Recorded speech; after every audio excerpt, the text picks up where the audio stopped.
Эта история произошла с бабушкой по имени Светлана Георгиевна. Она жила в небольшой деревушке на севере России. Она была одна, ее муж умер 7 лет назад. Детей у них не было.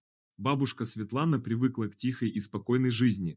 Она проводила дни, занимаясь хозяйством, пекла пироги и угощала соседей, поддерживая дружеские отношения со всеми жителями деревни. Но однажды ее судьба резко изменилась. Одним солнечным днем Светлана решила прогуляться по полям, наслаждаясь свежим воздухом и красотой природы. Пройдя несколько километров, она заметила на далеком стоге сена фигуру человека. Возле него была видна пустая бутылка водки. Бабушка сразу поняла, что человек попал в беду. Светлана, не раздумывая, подошла к незнакомцу. Он лежал без сознания, лицо его было бледным, а дыхание неровным. Бабушка попыталась его разбудить, но ничего не получилось. Сердце Светланы сжалось от тревоги. Она сразу же поняла, что нужно вызывать помощь. Бабушка Светлана быстро вернулась домой и набрала номер скорой помощи. Она описала ситуацию и местоположение мужчины, после чего с нетерпением ожидала приезда медицинской бригады. Через 20 минут машина скорой помощи подъехала к дому бабушки.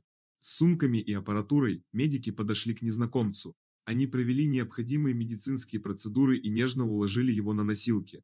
Светлана с тревогой следила за всем происходящим. Несмотря на свои скромные годы, она была полна сил и решимости помочь.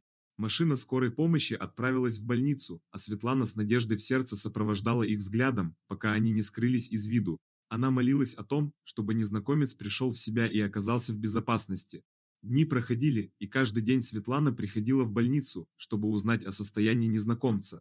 Ее сердце билось с тревогой, и она желала, чтобы он поборол свою болезнь и вернулся к нормальной жизни.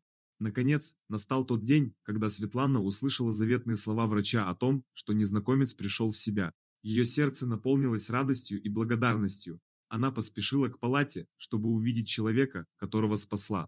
Войдя в палату, она увидела благодарные глаза мужчины, чью жизнь она спасла. Незнакомец подошел к ней и с огромным волнением в голосе произнес: «Бабушка Светлана, я не смогу вас достаточно поблагодарить за спасение моей жизни. Я не знаю, как я оказался на том стоге сена и что со мной случилось, но благодаря вашей отзывчивости и вызову скорой помощи я снова жив». Светлана тронулась до глубины души. Она улыбнулась и ответила: «Молодой человек, рада, что вам стало лучше. Я всего лишь сделала то, что должна была сделать, помогла в беде. Желаю вам крепкого здоровья и счастья на дальнейшем пути». Незнакомец поклонился ей и выразил благодарность за ее доброту и милосердие. Они провели некоторое время в беседе, делая выводы о том, как встречи с важными людьми могут изменить нашу жизнь. С этого дня Светлана и незнакомец стали друзьями. Бабушка продолжала заботиться о своих соседях и помогать тем, кто нуждался в ее поддержке. Она поняла, что каждое доброе дело оставляет след в сердцах людей и делает мир лучше. История Светланы Георгиевны и незнакомца стала легендарной в деревне. Она вдохновляла молодых и старых на помощь ближним и на то, что доброта и отзывчивость всегда находят отклик в сердцах людей.